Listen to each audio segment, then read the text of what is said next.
Assalamualaikum warahmatullahi wabarakatuh. Rabbi shrah li sadri wa yassir li amri wahlul 'uqdatam min lisani yafqahu qawli. Allahumma shalli wa sallim barik ala sayyidina Maulana Muhammadin wa ala alihi wa sahbihi ajmain. Amma ba'du.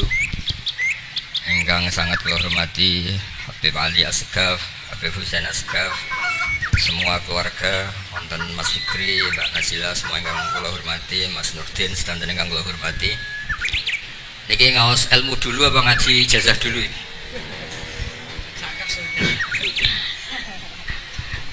Ini kok malah aneh. Kok terus saya ribet. Buatan cek 1 2. Pakai ini tidak usah ini aja.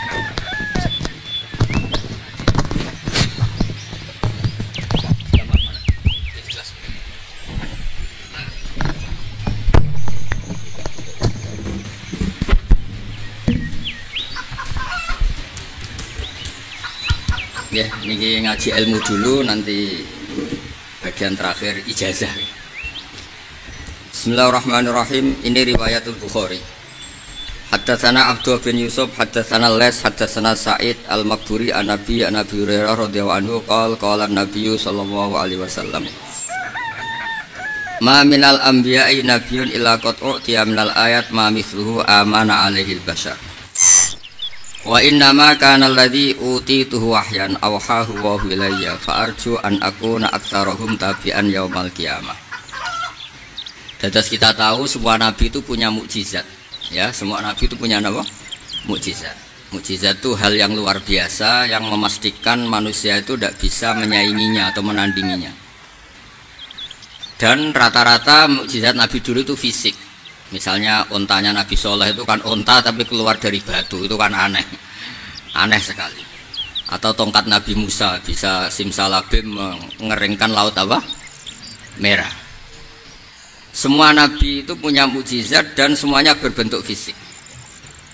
Kecuali mukjizatul Rasulullah Shallallahu Alaihi Wasallam itu berupa Al-Quran. Al-Quran itu konsep ilmiah. Terus kata Rasulullah Shallallahu Alaihi Wasallam, tapi saya karena Quran itu justru berharap pengikutku besar dan sampai hari kiamat. Sekarang kita logika ya. Andaikan kamu punya tongkatnya Nabi Musa, kalau kamu suka uang, kepikirannya dijual apa dipakai? Kalau kamu suka uang, kalau kamu ahli suudon itu pikirannya ndak, ini asli ndak. Karena yang melihat di Turki itu ya sebagian gitu. Kalau yang suka perdukunan itu bayangkan tuh miliknya. Mungkin dipakai ngakali orang atau apa, pokoknya bayangkan tuh miliknya. Kalau yang kolektor pikirannya itu nanti ini laku berapa. Tapi kalau peneliti mungkin pikirannya itu ini asli apa enggak? Bukti aslinya apa? Repot lah. Lagi pula kalau kamu punya utang terus mau apa? Istri kamu marah mau apa? Kalau pakai tongkat terus. Nah, beda dengan mukjizatnya Quran, itu semuanya apa? Ilmiah. Orang yang sedang harmonis dengan istri bisa pakai ayat di antara ayat-ayat Allah itu apa? Wa ja'ala bainakum mawaddatan warahmah.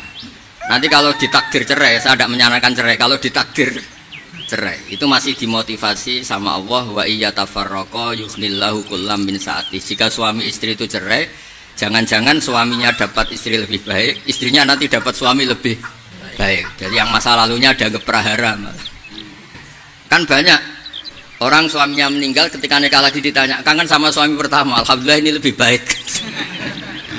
Padahal suaminya yang meninggal itu berharap istrinya ini kangen, ternyata dia sudah syukur dapat suami yang lebih baik.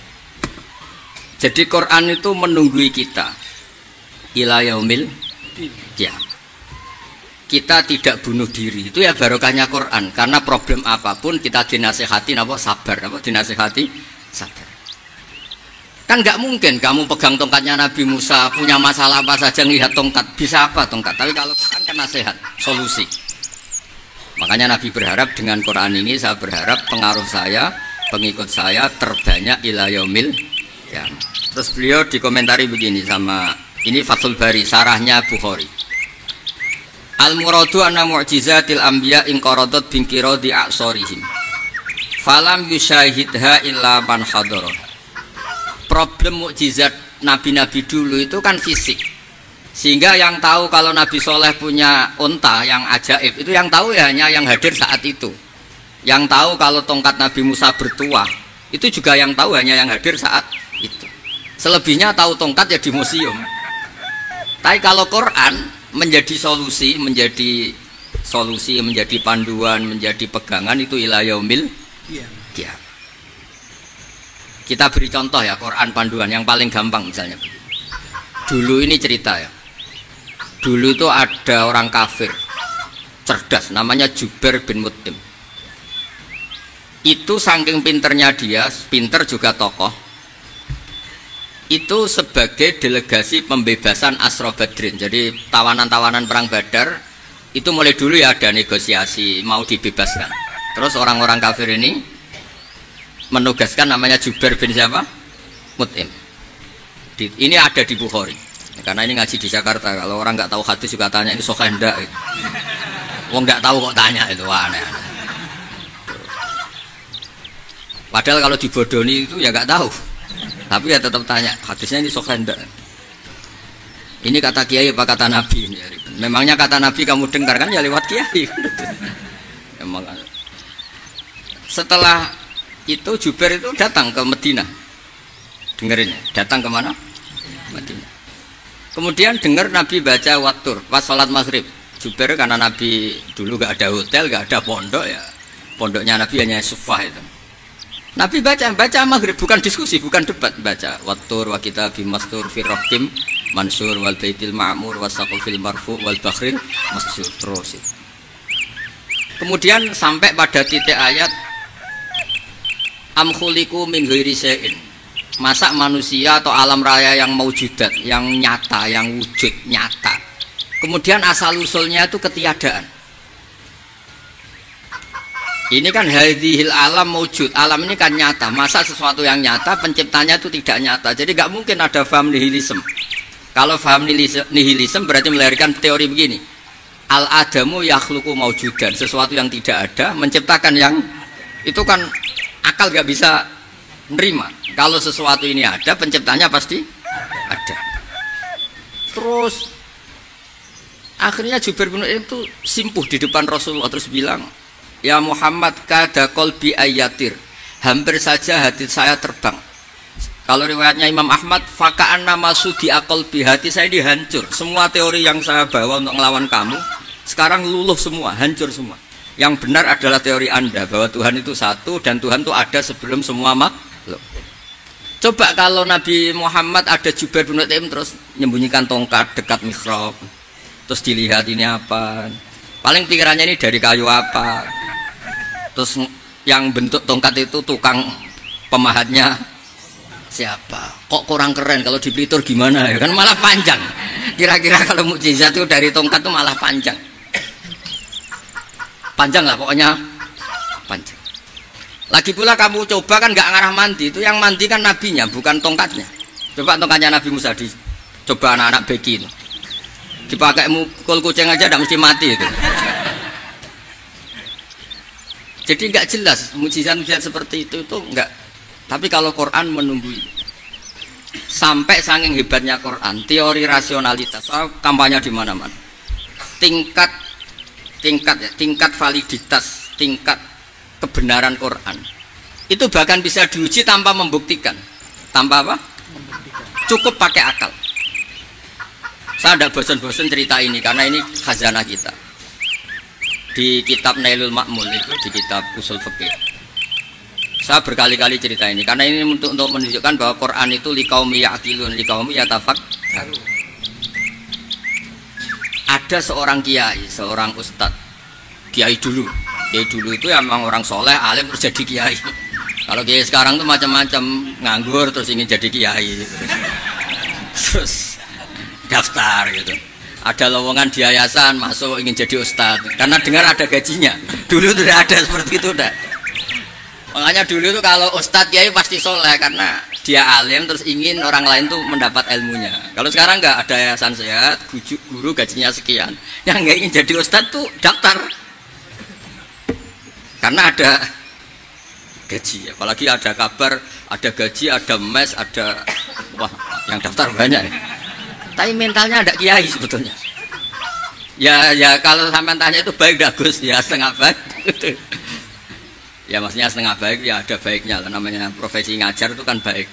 Tapi setengah saja karena motifnya itu nyari gaji, bukan ingin mencerdaskan umatnya Rasulullah SAW. Itu Imam Amudi itu guru matematika. Saya nggak bosan-bosan cerita ini. Guru matematika. Muridnya sampai takut, ini masuk surga ndak? Kiai kok ndak ngajarin istighosa atau tahlil, malah ngajarin apa? Matematika. Beliau meninggal, terus muridnya tanya, ma fa'alallahu bik, kira-kira gitu. Apa yang dilakukan Allah? Allah nyambut Anda gimana? Terus kata Imam Amudi, bagus saya disuruh ngajar malaikat. Karena malaikat kan nggak pernah kayak anak beki gini ngaji gini. Malaikat tuh nggak pernah ngaji, dia iman saja karena tahu surga, tahu neraka, terus iman gitu aja. Jadi imannya malaikat tuh nggak keren kita. Imannya loh. Loh itu yang ngendikan Nabi loh, tidak saya. Nabi pernah tanya sama sahabat, iman yang paling keren siapa? Jawabannya sahabat malaikat. Ya ndak karuan malaikat iman. Dia yang tahu surga neraka, tahu segalanya, masa ada ndak iman? Ya pasti iman lah katanya. Terus ya para sahabat, engkau iman ya wajar kan, menangi saya, nemuin saya. Yang hebat itu orang-orang yang tidak melihat saya, tidak saya didik tapi tetap iman. Karena dididik akal, ya tadi dididik Quran, apa dididik Quran. Sama siapa? Teks bahasa Arabnya masang. Terus Imam Amudi kata Allah, suruh dia ngajarin para malaikat cara menemukan saya. Malaikat dikumpulin, terus Imam Amudi disuruh ngajar. Sama singkat kata-katanya Allah di mimpi itu. Istadilla ala wahdaniyati bihadrati malaikati, tolong ajarkan cara menemukan saya padahal Anda ini manusia yang tidak melihat saya. Anda di Jakarta kan lihatnya gedung-gedung, paling jadi khayal, terus nikmat lah, Anda ikut punya tapi ikut nikmat. Itu orang desa-desa kalau ke Jakarta itu pokrol. Wah di Jakarta itu gedungnya tinggi-tinggi, tidak kayak kampung sini, lo udah ikut punya ikut bangga. Di Jakarta orangnya cantik-cantik, tidak kayak orang sini. Padahal dia tidak dapat orang cantik itu. Jadi Allah itu saking pinternya, miskin-miskin ya bisa berkhayal dan bahagia. Nah, itu alhamdulillah betul. Akhirnya itu apa ini anak-anak begini saya tak niati ngajar standar anak-anak akademik. Terus pertama yang diajarkan hanya bilang gini, sama siapa teknya? Ya malaikat tawahe para malaikat. Terus beliau bilang, nisbatus naini wassalasa ila malanihayata lahu nisbatul far'i ilal asli. Angka itu jumlahnya berapapun, 2, 3 sampai triliunan. Semuanya itu nisbatul far'i ilal asli. Binisbat ilal wahid nisbatul far'i ilal asli. Angka 2 ya cabangnya 1, 3 cabangnya 1, 1 triliun ya cabangnya 1. Tetap yang asal usul adalah angka 1. Itu nangis semua malaikat. Cara Jawa itu mandek man kue iman kaya imanku. Makanya imannya umat Rasulullah SAW itu PD-nya yakinnya kayak imannya malaikat. Kalau Tuhan itu 1. Karena angka agak bisa dimulai kecuali dengan angka 1. Makanya nisbatus naini wassalasah ila malani hayatalahu iku nisbatul far'i ilal asli. Semuanya itu nisbatnya cabang ke induk. Berarti semua alam raya ini tetap asal usulnya 1, yaitu qul huwallahu ahad. Nah, itu namanya akal. Umatnya Rasulullah itu ditinggali mukjizat akal lewat panduan Quran, sehingga meskipun kita tidak menangi Rasulullah, tidak menangi sahabat, kita tidak tahu malaikat Jibril, tapi cara iman kita ini tidak kalah keren. Yakin, hakul, yakin. Terus kedua, gambar. Kamu gambar rumah, gambar hewan, gambar apa saja, mesti dimulai 1 titik. Entah gambar kamu bagus, entah jelek, tetap dimulai 1 titik. Nah, titik ini namanya nuktotul wujud. Semua alam raya dimulai dari 1 titik, yaitu nuktotil wujud. Makanya Quran dimulai bismillah, dan bismillah itu dipilih sama Allah pakai pertama ba itu ada titik. Itu kata semua ulama. Itu titik itu singkatan dari bi kana makana wa bi yakunu mayakun. Karena saya semuanya ada. Bi itu karena saya. Jadi makanya santri-santri beki tidak usah bayangkan kamu jadi wali terus bisa terbang ke Mekah, tidak usah. Kalau terbang ke Mekah ya sudah umroh aja bayar. Kalau enggak ya maklaran KBH atau apa, pokoknya cari gratis. Ya gratis kan ya, dapat orang 10 gratis 1. Terus orang enggak umroh-umroh dirayu-rayu supaya umroh. Repot. Itu pelanggaran fikih itu. Kalau orang punya utang tuh wajibnya nyaur utang dulu gitu. Wah, repot. Saya itu juga sering bingung di kampung-kampung. Gus sama umroh. Kenapa? Dapat gratisan. Minta uang saja buat nyaur utang, nggak boleh. Wah, secara fikih yang wajib itu nyaur utang bukan umroh. Nggak boleh Gus diminta uang, nggak boleh, harus umroh. Udah gitu saya ini bingung Gus mau umroh, nggak nikmati. Kenapa? Disuruh ngajar Gus. Repot semua kalau ibadah mergawi ya jadi bingung semua. Ya saya mohon anak-anak BK semuanya yang seneng Quran itu harus seneng sampai kayak saya sehingga tahu istidlal, mencari Tuhan dengan cara tauhid yang berbasis akal. Itu sedzahir imannya malaikat. Jika di klasmen iman itu manusia ulul ilmi, kita-kita yang nekuni ilmu itu nomor satu prakteknya. Karena nomor satu itu Allah karuan kan, syahidawa, Allah kan gak tertandingi, syahidawa annahu la ilaha illallah. Terus wal malaikatu, malaikat kan karuan karena langsung menyaksikan surga. Dan ketiga apa? Wa ulul ilmi. Berarti prakteknya kan nomor satu. Kalau kompetitornya semuanya manusia, ulul ilmi nomor berapa? Satu kan?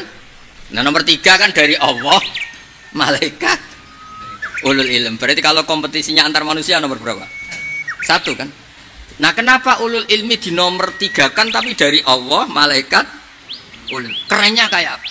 Karena cara iman ulul ilmi itu nggak ada ragunya sama sekali.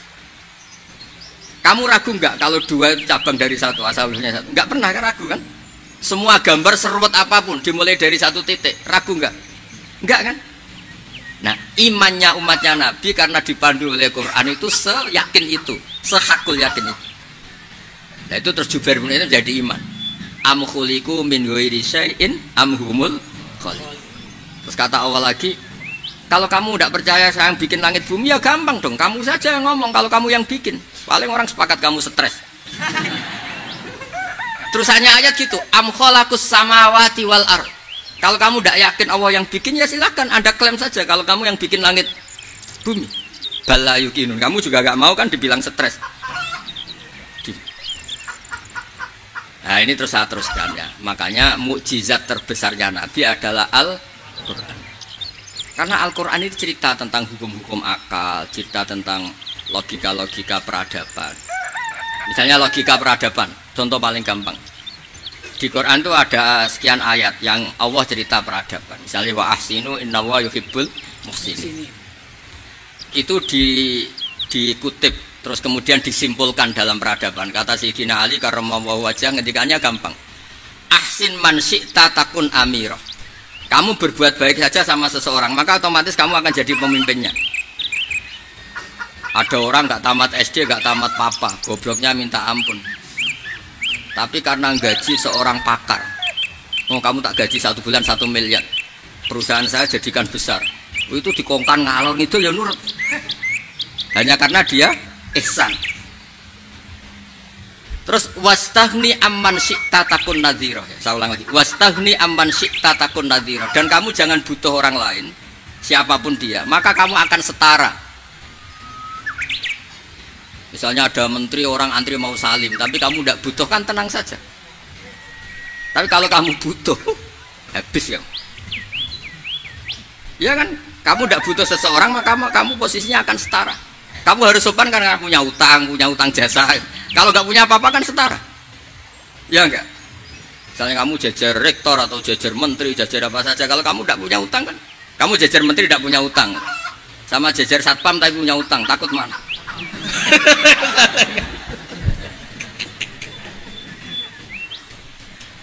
Kalau butuh itu mesti kalah kan?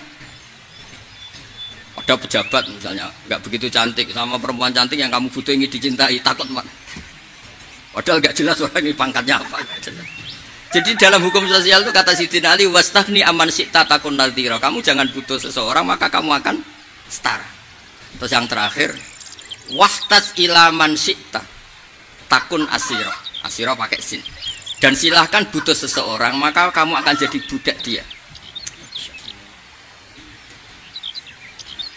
Ya coba misalnya Anda seorang profesor, seorang alim, seorang getop, misalnya mencintai janda di ujung kampung sana, jalan kaki 2 kilo, padahal itu gak tamat SD, tapi gara-gara seneng, kacau kan, logika kepangkatan hilang semua kan. Jadi itu hukum peradaban. Itu mewakili isi-isi sosial yang diterangkan Quran. Ya, jadi paketnya 3 tadi ya.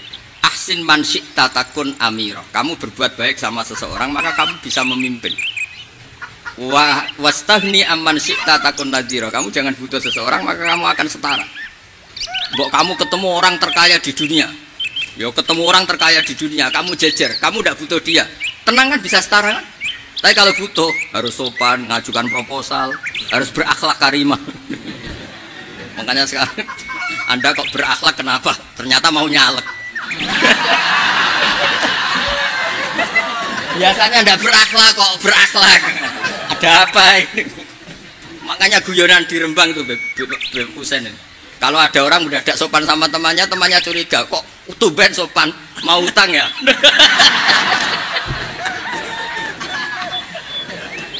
Zaman akhir itu kacau.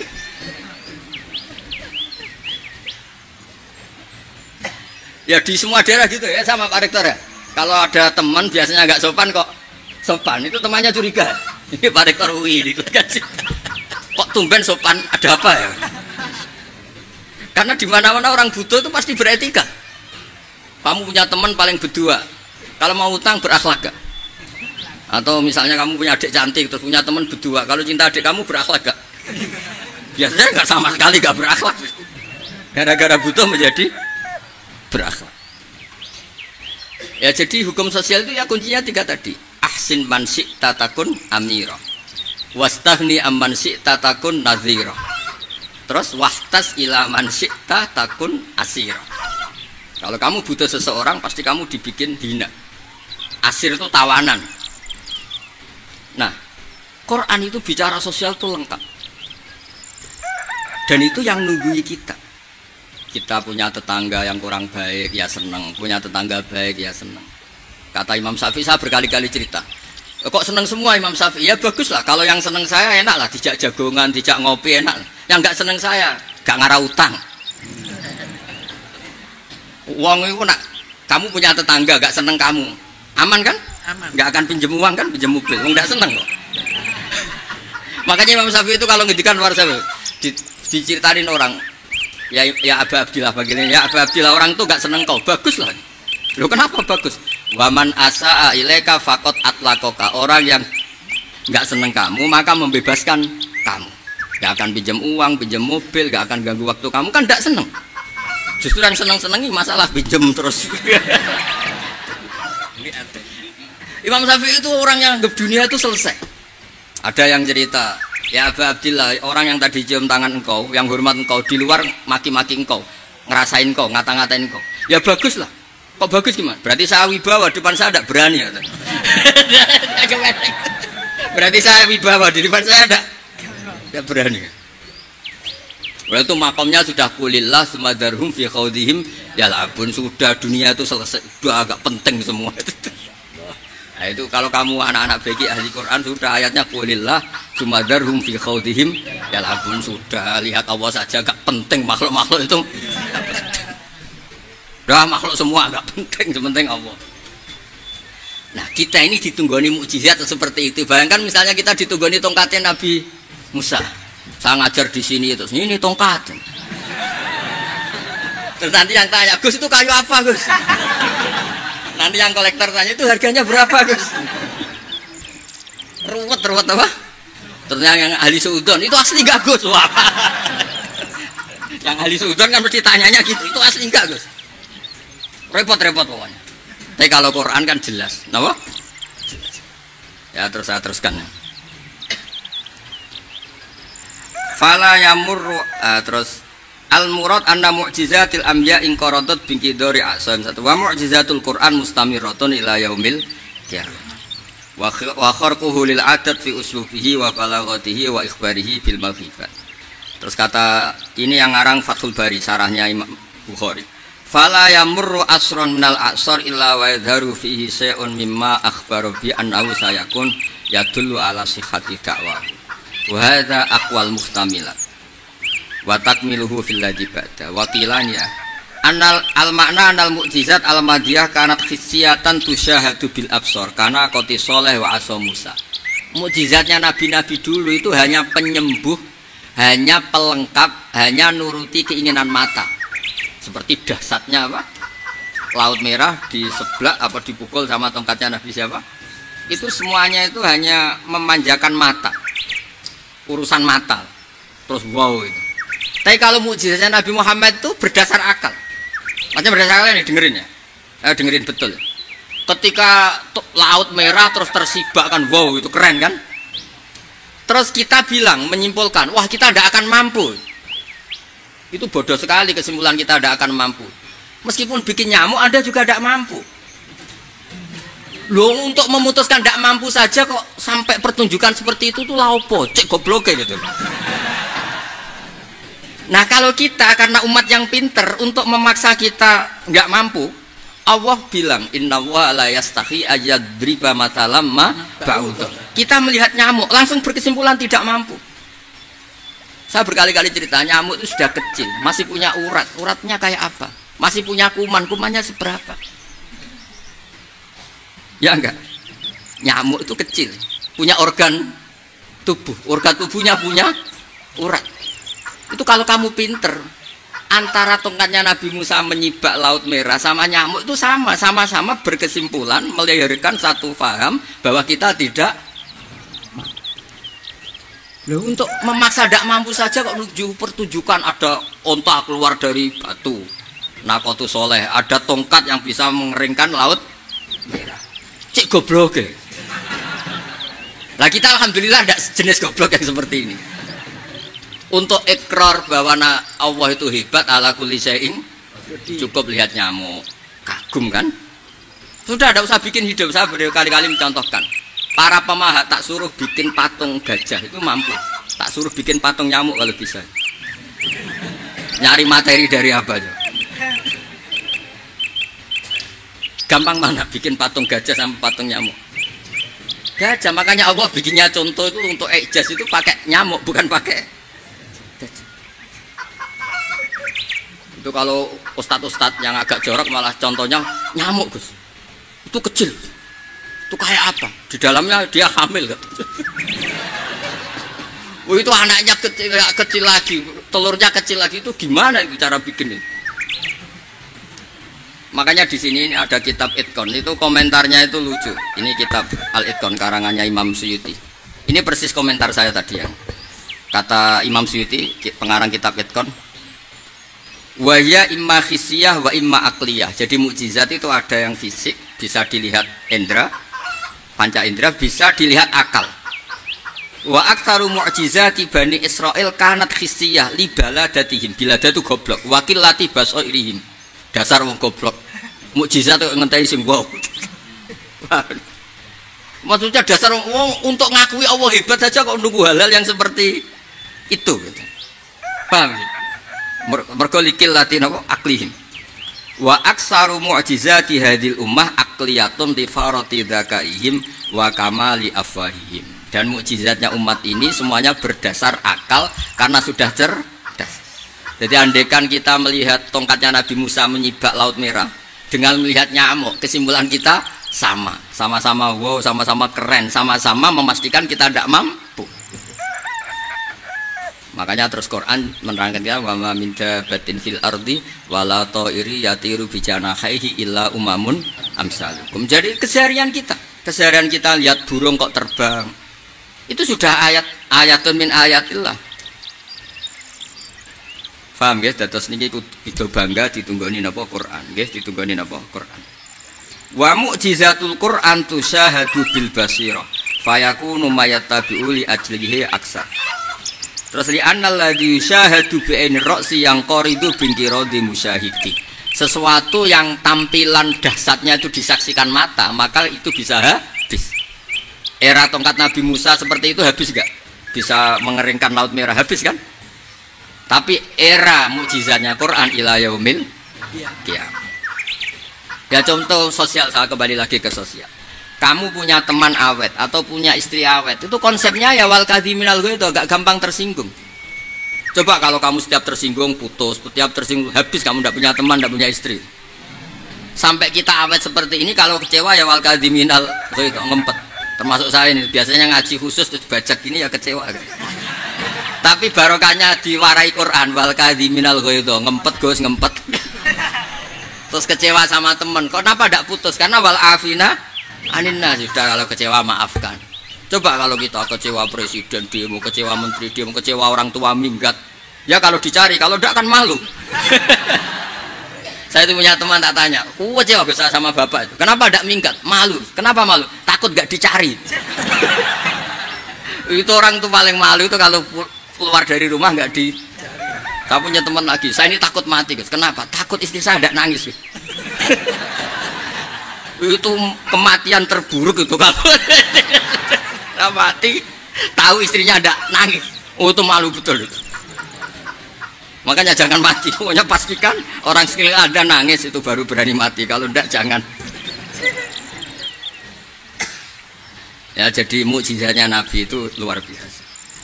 Walladzi yusyahadu bi'ainil aqli bakin yusyahidu kullu man jaa ba'dal awali mustamirran. Sesuatu ilmiah, sesuatu agama atau apa saja yang logis itu akan abadi ila yaumil. Kayak tadi ketika kita kecil diajari apa? Wujud, kidam, baqo, mukhalafatul hawadisi, qiyamuhu binafsihi, wahdaniyat, qudrat, iradah. Itu ila yaumil kiamah. Karena kita pasti punya logika tadi. Masa alam raya yang maujud didahului ketiadaan. Kemudian ketiadaan ini kita rumuskan, ketiadaan inilah yang bikin alam raya. Di mana-mana nihilisme, ketiadaan ya layu asfiru saya namanya tiada, ya tidak punya akibat apapun. Yang punya akibat apapun ya sesuatu yang wujud. Loh, itu kan ila yaumil kiamah, sampai kapanpun teori itu akan nunggui kita ila yaumil. Tapi kalau tongkat Nabi Musa ketika kita tidak melihat kan punya alasan tidak ngandel, Musa tidak tahu. Tapi kalau kamu seperti ini, orang paling mulhid sekalipun, paling ateis sekalipun, terus ditanya, bisa nggak Anda mulai angka di luar angka 1? Tidak bisa kan? Makanya benar Imam Amudi tadi ketika diminta Allah, istadilla ala wahdaniyati bi hadrati malaikati, tolong ajarkan kenapa manusia begitu yakin kalau saya ini satu, padahal mereka tidak melihat saya. Terus beliau ngendikan apa? Nisbatus naini wassalasa ilal wahid nisbatul far'i ilal asli. Angka 2, 3 sampai enggak terbatas, semuanya dibanding angka 1 itu nisbatul far'i ilal asli. Semuanya itu cabang dari angka 1. Itu mbok siapapun enggak usah ditunggoni nabi, enggak usah ditunggoni wali. Logikanya akan seperti itu. Itu yang dimaksud apa? Walladzi yusyahadu bainil aqli bakin yusyahidu kul man ja'a badal awal mustamir. Ya ini masih ada waktu seperempat, ini ijazah. Kalau ijazah nggak boleh tanya, ijazah ini. Dan itu yang fotokopi lebih besar itu ijazah.